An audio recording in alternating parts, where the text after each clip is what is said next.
Welcome to another episode of the All Pop No Culture podcast. This is Kevin.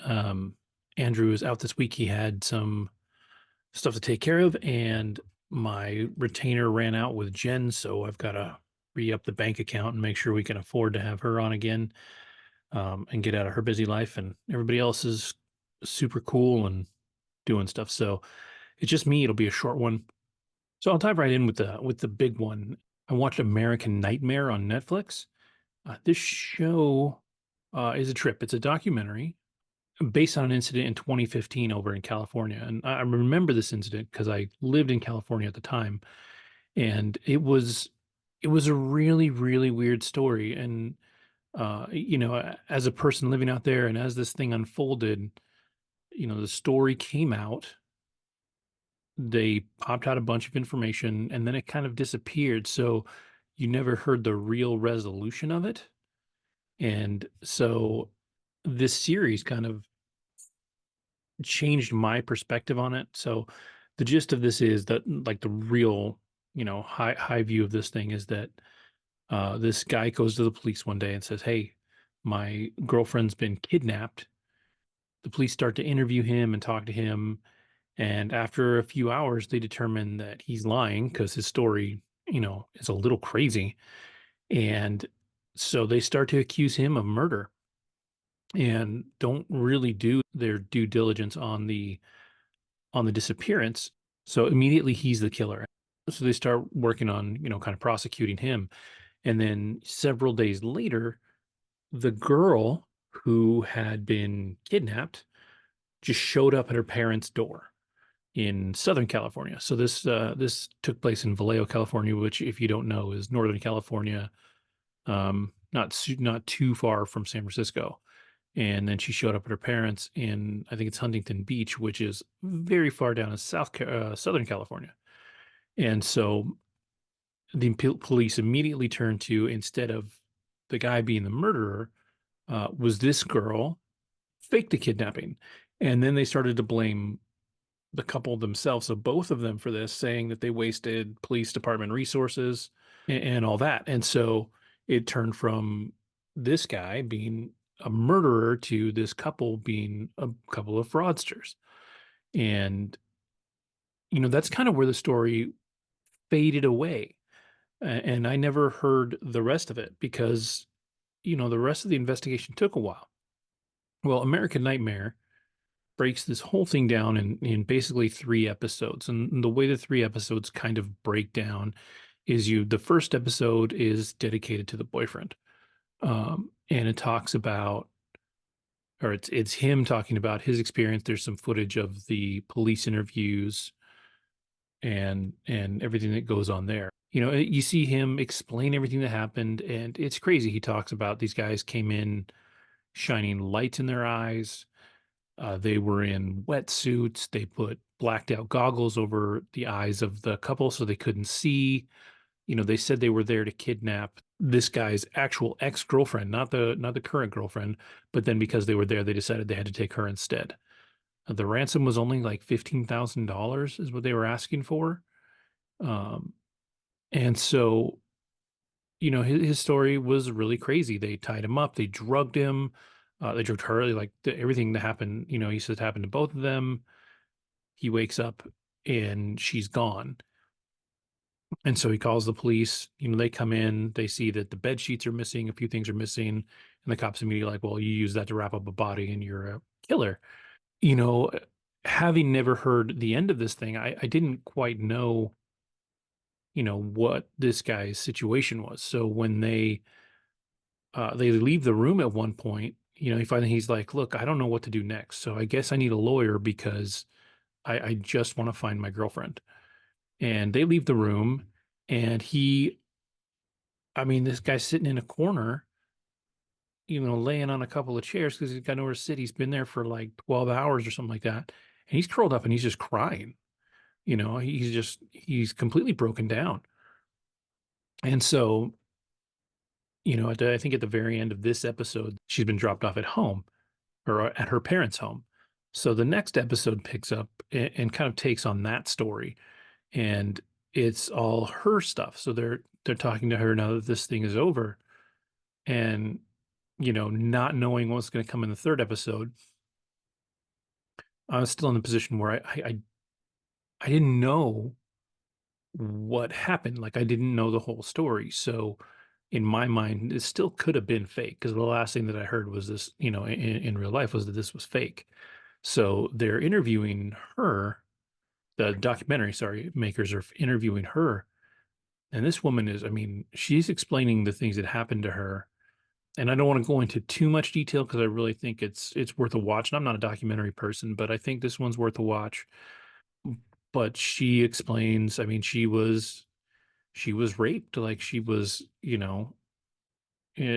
was violated, and her, like her telling the story and her breaking down, I'm watching it and I was just like, if if this is fake, she's amazing as an actress. Like but I mean,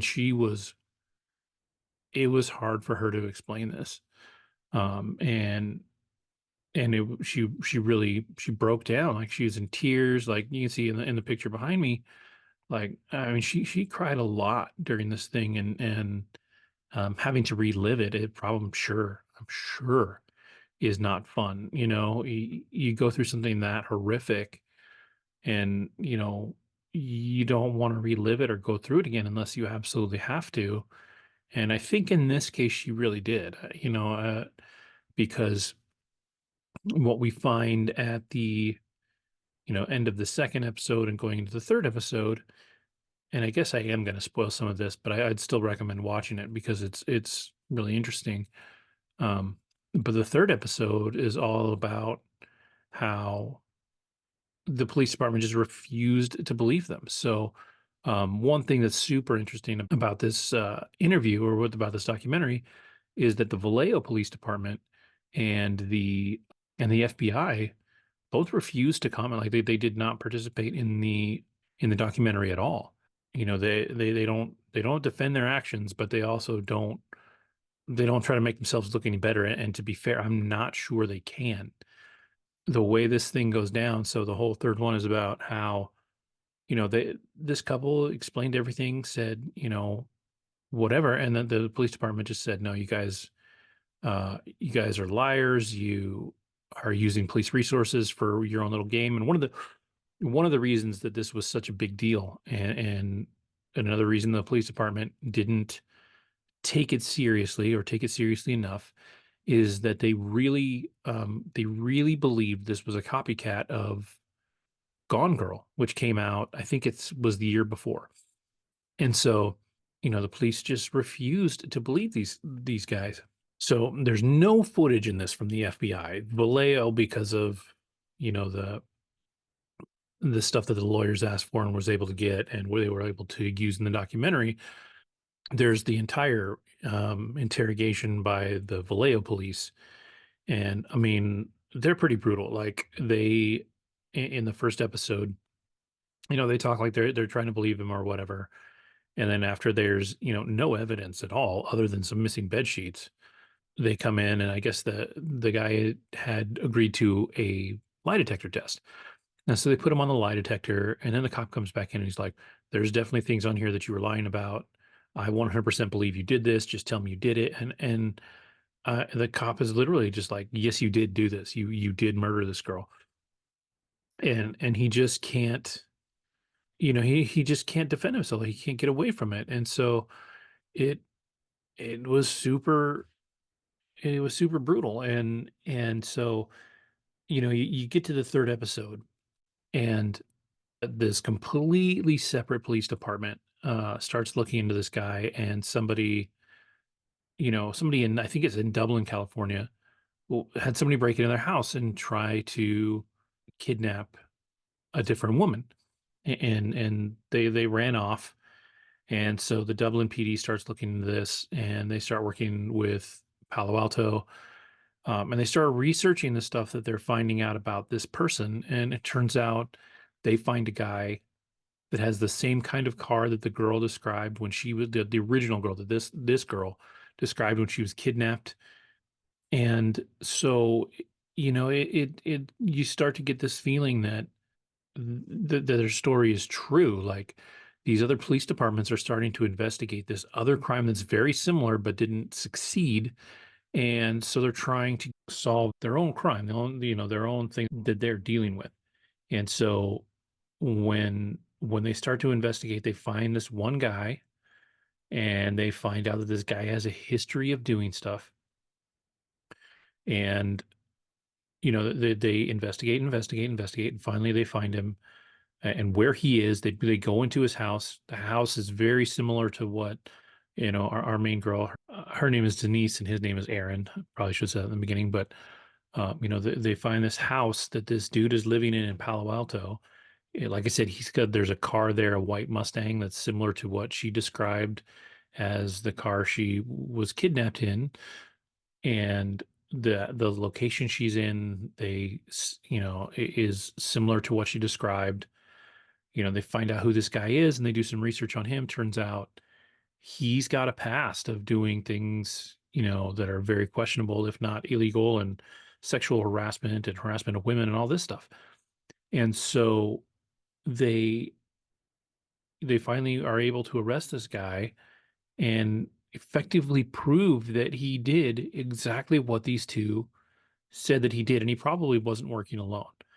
But the Vallejo Police Department never looked any further, even after they caught the guy.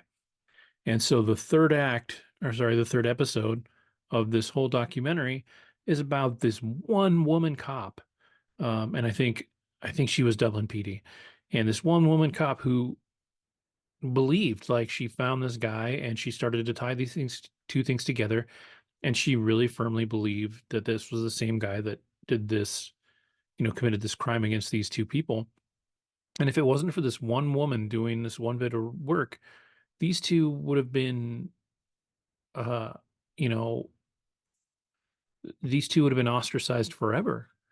They would have gone down. And to be honest, without this documentary, they kind of did, because I never heard any of this stuff about the other police department. And so the Dublin PD went in and they did their work, found the guy, proved it and everything. So this couple was able to redeem themselves. And then not only that but they sued the Vallejo PD. I don't know if they sued the FBI also, if it was a joint lawsuit or what, but they got a decent chunk of money. I don't know if it's worth their reputations in the way that the media played them and the way everything went, but they got a decent chunk of money. This story has the closest thing to a happy ending that you can, in that these two managed to survive this thing together. They got married. They have two kids. They got a chunk of change for what they went through. And now they're living their life. But I mean, the trauma that they went through, I don't know. I don't know if it's anything that you can ever really truly recover from. It's hard, and what she went through, and then it turns out, of course, like so many women in this world, and it's absolutely heartbreaking, but she was, sexually molested and assaulted when she was a kid. So I mean, it's not the most uplifting story, and she's got so much she's living with. And if you watch that second episode, man, that episode is hard. Like, the things that she went through, the way that they, just in a couple of days, they really, really kind of tried to break her down, is it's heartbreaking. Like, it sucks. And I think she's a strong woman for doing this documentary, for getting through this and surviving and then building a family. So it's not, like I said, it's not the saddest ending, but it's not the right ending. Like, they should have been believed. Like, this dude, when he went to the police in the first place, should have been taken more seriously. So there's a lot about this that's about, police bias and all that. And just a reminder that, law enforcement really has to do its due diligence on something. It has to look at every option, because if they don't, we end up in this situation. And there's no guarantee that this girl would have been found any faster necessarily if the police department did their work. But it didn't help that they completely, destroyed these people's reputations. They had to live with this, title of being the Gone Girl couple for years. And so, like, to me, to be honest, like, hearing about this documentary and watching the trailer for it, I didn't know how it ended. So for me, I thought maybe they were proving this documentary was proving that they made this up or something like that. And it's kind of the other way around, which is a relief. Like I'm glad to see that, nobody is making up such a preposterous story because it like when you watch it, you're like, this is a little ridiculous, but it was real. Somebody needed to do that work and they didn't. So really good watch. American Nightmare on Netflix. It goes pretty quick. Each episode's 30 to 40 minutes. So I think I watched the whole thing in a day. Like it went by pretty quick. And yeah, it's definitely worth watching and getting into and getting a little angry about, I guess. But like I said, a happy ending. So, it is what it is. On a lighter note, with my family, we've been watching the Percy Jackson series over on Netflix. I don't think or sorry, on Disney Plus. I don't think I've talked about this yet. So I'll talk about it real quick. I've never read the books. So for Christmas, my son actually wanted the books. And so I bought them for him, but he likes his books digital. So I got them for him digital. And the way the Apple bookstore works is that we share everything we buy as a family on a family plan. So I have started reading the books also. And I'm not very far. Like I read before I go to sleep and I only get, you know, 5 or 10 pages in before I pass out. So it's taken me a long time to get through the first book, but that's okay. I'm not too worried about it. One thing I've noticed that is if you're a Percy Jackson fan or if you've read the books, it deviates for sure. Like things, at least so far, that happened in the book seem to be happening in the show. The show's already past where I've read, so I'm definitely talking from behind. But these things happen in the show that happen in the book, but they happen kind of in a different order or a different way. I don't know that it's necessarily means that it's cleaned up for television, to tighten things up, but it's different. And reading the books and having never read them before, they are they're definitely written for a younger audience. I feel like this is, I need to read more of them, and I don't know how much this guy wrote before he wrote Percy Jackson, but the formatting of it's really weird. It's not your traditional like novel formatting, like the paragraphs are funky. It's weird. Maybe it's because it's a digital copy, so maybe it's just me. And the writing is a little young, right? Like it seems like it feels like an inexperienced writer at the time. Dude's written like 30 something books in this overall universe. There's only like 7 Percy Jackson books. But he's written a ton of books in this universe and kind of expanded the universe apparently into Norse mythology and some other things. So he's definitely written a lot. So I assume that he got better over time. I don't know if Percy Jackson's the first one that he ever wrote or what. So I'll find out more as I read on, and see if he does, if he pulls like a J.K. Rowling, where the first one's good and kiddish, and by the seventh book he's just writing on another level. But um, anyways, the book series has always been super popular. So the series came out. There was a movie a while ago that was a total bomb. I want to say it was like 2012 or something like that. Apparently, it did not do justice to the books at all, and that one was just called Percy Jackson and the Lightning Thief. The overall series is called Percy Jackson and the Olympians. The first book is called The Lightning Thief, and that is what this series seems to be mostly based on. This first series with Disney Plus, and so it's good. It's well made. It's got a great cast. There's a bunch of people coming in, and Lin-Manuel Miranda's in it. This is the last. What I don't know what they're gonna do, but this is one of the last things that Lance Reddick worked on. I haven't seen him yet in the series, but he plays Zeus, and so he's gonna be in there. I haven't seen who plays most of the other gods. They showed us Hades, and he's an Asian actor whose name I don't know off the top of my head. I'll see if I can find it and throw it in the caption here so it shows over my stupidity. But so Hades he's a recognizable actor, but I don't think he's a household name. And it's just, I mean, it's good. It's an interesting series, but it is definitely for the younger set. It feels younger in audience than even the first Harry Potter was, even though the characters in Harry Potter were 12 or 13 or whatever. Um, The story itself, while the writing, like I've said before, wasn't as mature as Rowling got later in her career, um, the story still had a little bit of maturity to it. This one definitely feels like it's made for a younger audience. And maybe that's because this book never quite blew up as much as the Harry Potter books. So, the audience might be younger. So Disney Plus is a perfect place for this. I don't think if you don't have kids, you're going to love watching it unless you're a real fan of the books. They definitely take some liberties. In the book, they talk about the main female character being, blonde and blue eyed and all that stuff. And this actress is a black girl, and I to be honest, I'm not so married to the characters that it bothers me. I don't know if other people will be because they've read 7 books with her being a certain way. But I like her a lot. She's got the right attitude and sass and all the stuff that the character should have. So she's really great. The satyr that he travels with is feels younger than I think he probably should from what I've read in the book and from what the character's supposed to be. So I mean, they're definitely young. Like the kid playing Percy Jackson, his voice cracks all the time. He's young and you feel it, but it's good. We're 5 out of 8, 5 out of 10 episodes in at this point, maybe even 6. And, I don't really know where it's going. Like I get the plot of it and what they want to do. I just don't know how they're going to do it in the amount of time they have left. So I'm hoping to be pleasantly surprised. I think it's doing pretty well. Yeah, so over on Rotten Tomatoes, it's got 96 from the critics and 83 from the audience. So it's doing pretty well. And I can see it.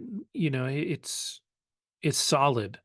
But like I said, it's really for kids. I think if you are an adult and you go in looking for anything other than light, kiddish fare, I don't think you're gonna love it. But it's well made, it's well produced. The story is solid.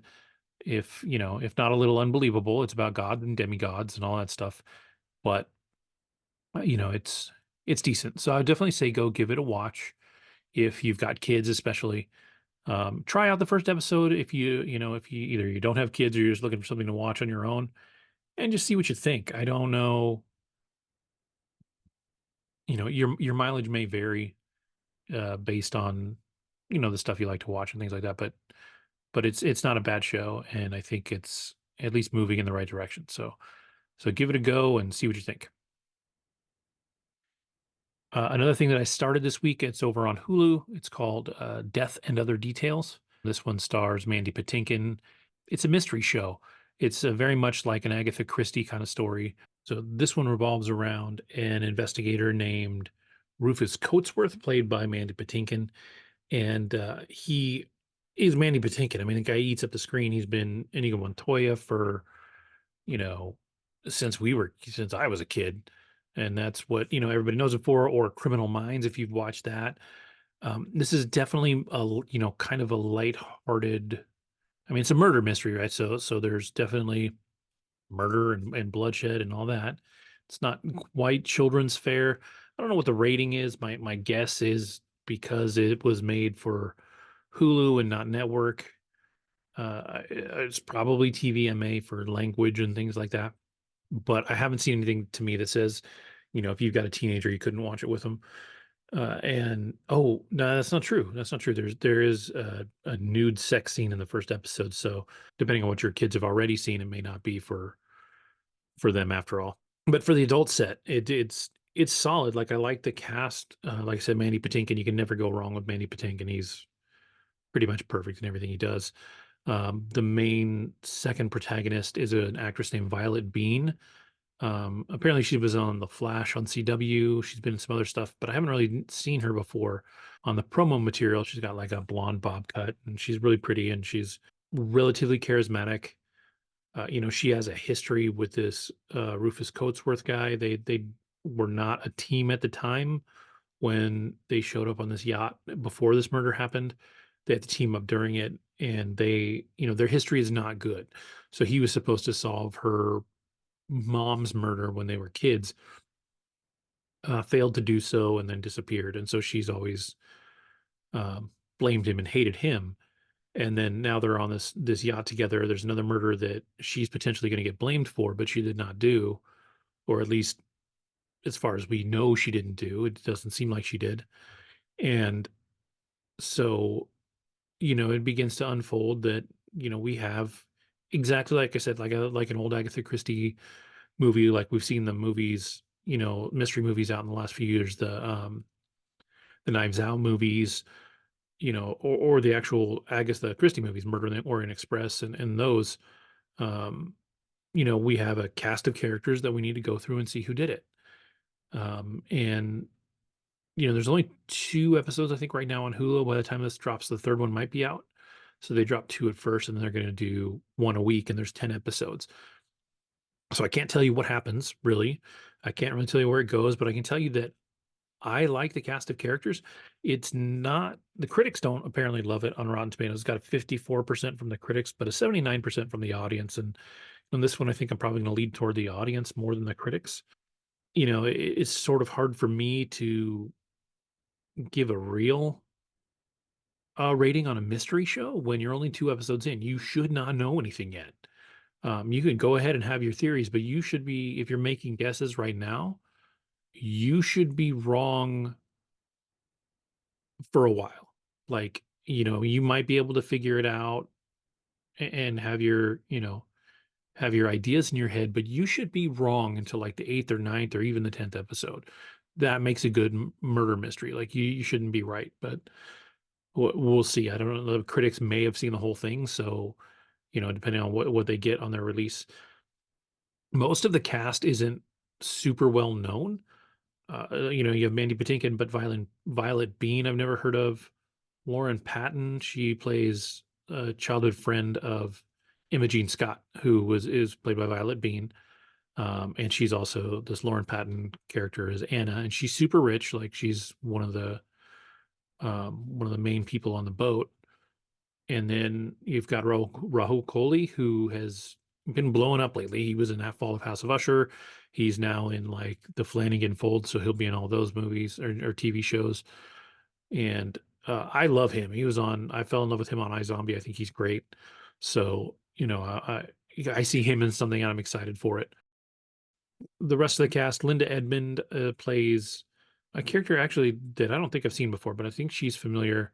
The Lauren Patton, the character Anna, the rich one, she has a girlfriend played by an actress named Pardis Saremi, and I'm sure I brutally murdered that name, so I apologize. But um, number one, she is absolutely gorgeous, but her character is interesting to me in the overall arc of the show. She's hyper paranoid. Like it seems like she went through something, and she is almost to the point of like clinically maybe having a problem, but she's super paranoid. So I feel like she's going to become a vehicle for some interesting twists and turns and probably misdirections. She was already right about one thing in the first episode. I don't it's not doesn't seem like it's the thing that's going to, break the case, but she is observant, and even if she's a little crazy, like some of the things she sees are right. So she's an interesting one to watch, but I'm enjoying it so far. It's got a good pacing to it. The feel is really good. Like I said, you can never go wrong with Mandy Patinkin. He's a scene stealer, and he's doing really great. So I'm excited to see where this goes. 10 episodes is a long run these days, and it'll be nice to see it develop over time. And I want to see, like for me, I love mystery shows because I like trying to figure out who it is and see, if I what it was that gave it away for me. There's a really interesting line in the opening where, the one of the reasons that it's called Death and Other Details is Rufus Coatsworth always says every detail matters. And in the beginning, he says something along the lines of, I already told you what was going to happen and you just didn't pay attention.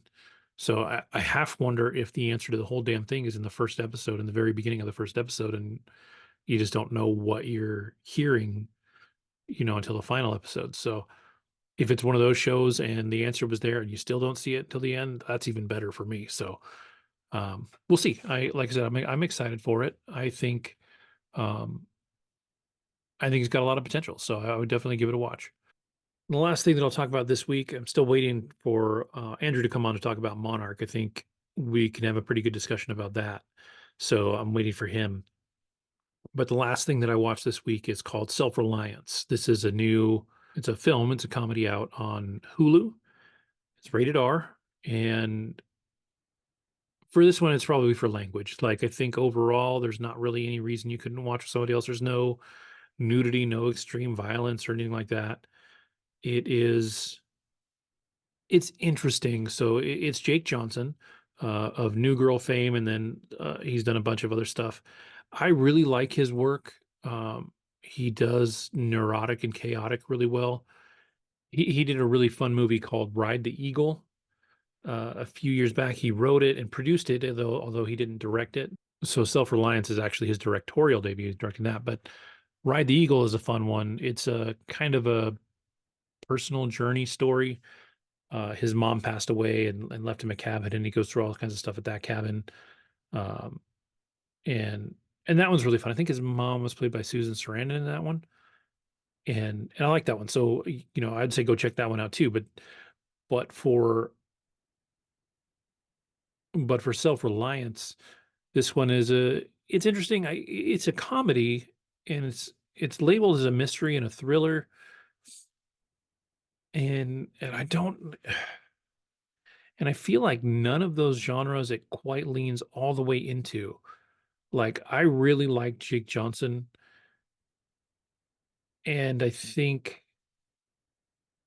he's really good at over the top funny. He's never quite over the top enough in this. There's a few scenes that he is, and he's really great, but it doesn't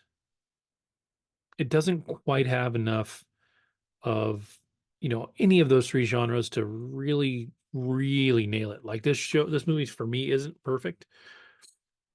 I did enjoy it, and mostly I think because I like Jake Johnson. If it was somebody else playing this part, I don't know if I would like it as much.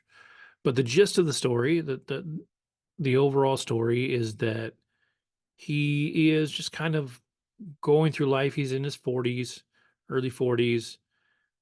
He's just going through the day-to-day life. Like, he doesn't know what he's doing with himself. He's just kind of not into, anything.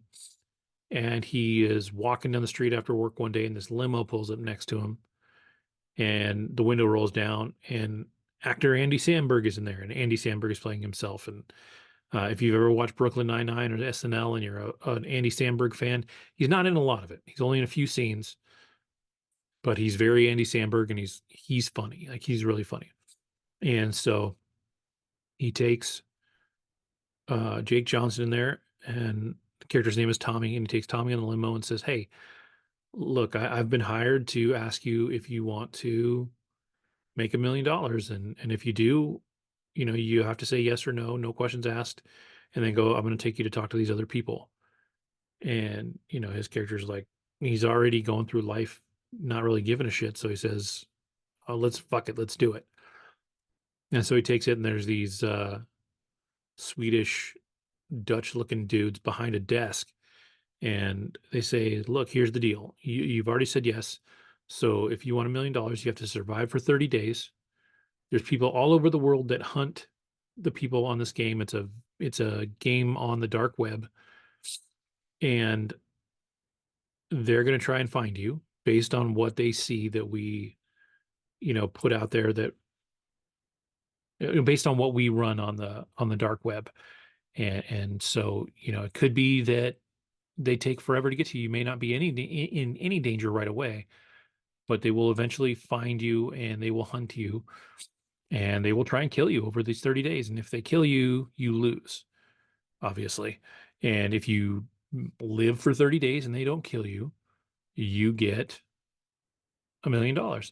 And so, you know, it, the premise of it is that, sure, like, that sounds, terrifying. And why would you say yes to this? But the one rule is that as long as he's within 3 feet of somebody, they can't touch him. Like, that's the rule. The hunters can't kill you if you're within 3 feet of somebody. And because his character is so kind of lost and adrift, he doesn't really have that person that he can just be with all the time. So, as the story goes, he hires a homeless person to be with him. He meets a girl who says she's in the game also. He meets somebody else later on that says they're in the game. And so, like, it's him going through this thing and, discovering how he feels about people and how he feels about himself, and there's definitely some character growth that goes through it. Uh, to me, the ending wasn't really perfect. It was predictable by the end. I, I don't know what I would change. Like, I'd have to watch it again and really kind of break it down. It had its moments.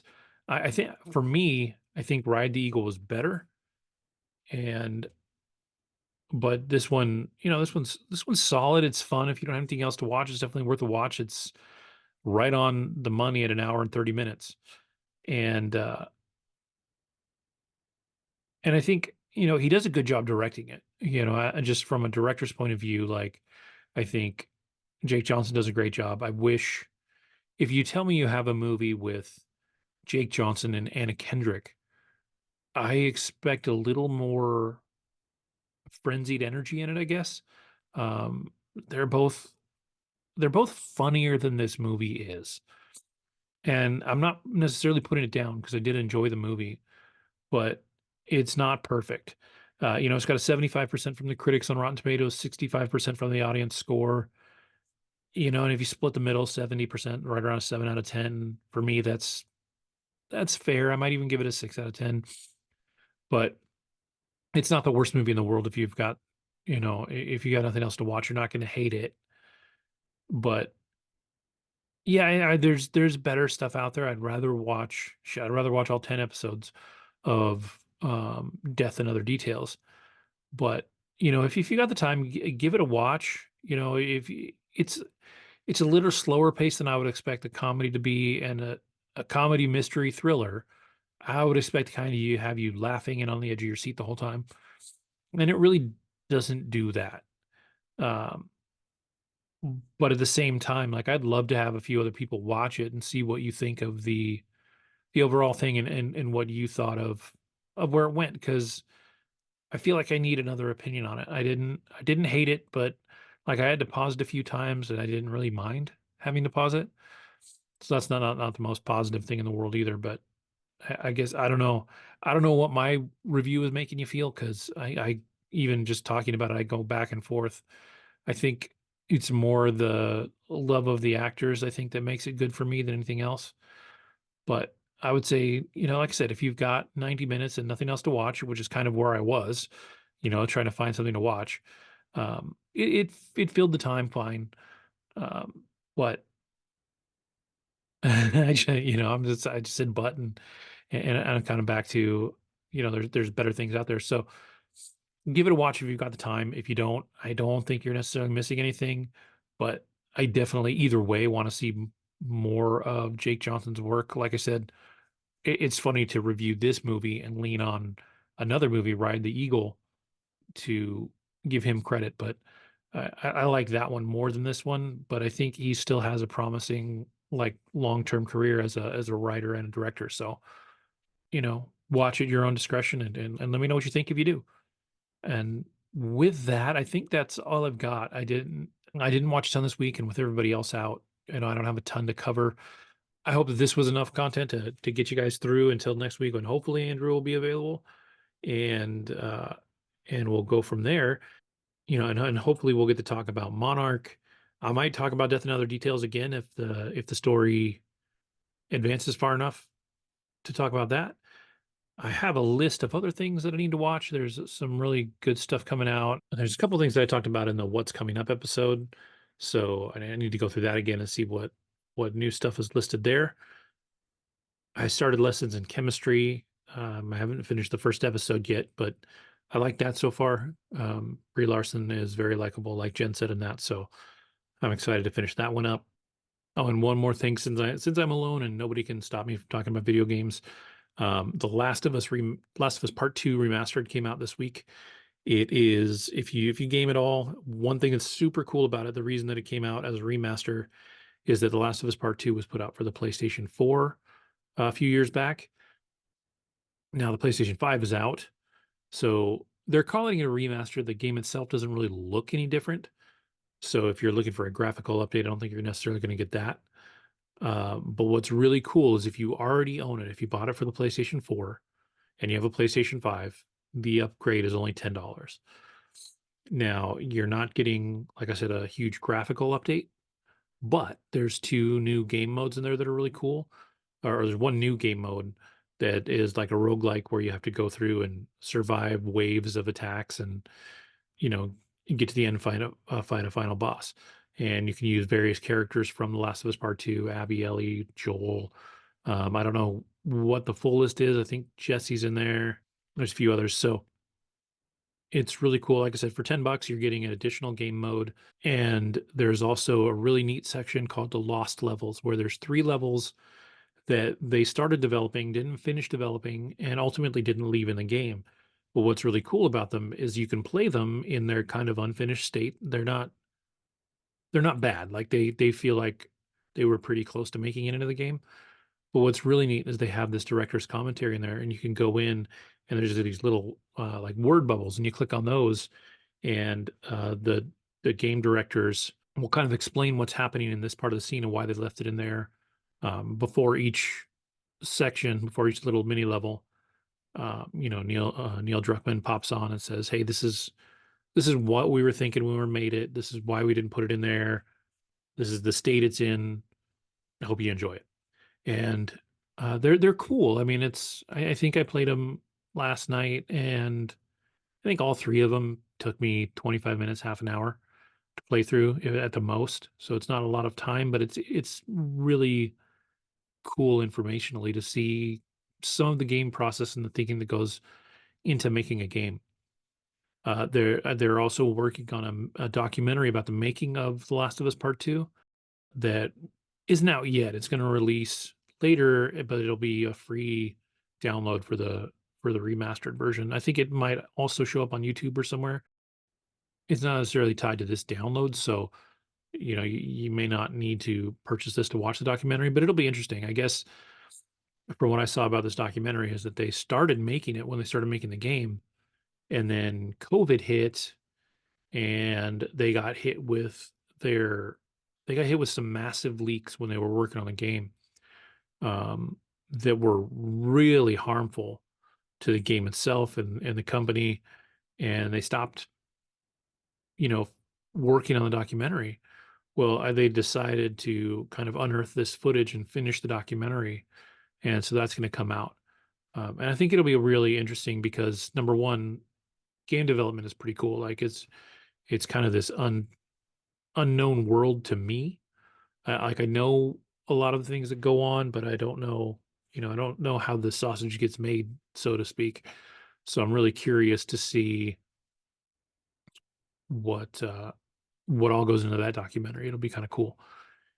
And so that'll come out in a little while. So I don't know what the release date is yet, but I'm super curious about that. If you're a Last of Us fan, you already own part 2, the $10 upgrade is totally worth it. If for nothing else, the new levels and the PlayStation 5 load times are better than the PlayStation 4 load times. So the game moves a little quicker in places than it did before. If you've never bought it and you have a PlayStation 5, just pay the extra money and buy the PlayStation 5 version, and you'll be fine. But with that, I have nothing else this week. So we'll see who joins me next week. Hopefully it'll be Andrew and maybe even Jen and or Pete or Kim. So we'll hopefully have a full episode next week. Have a great week, and I will talk to you next time.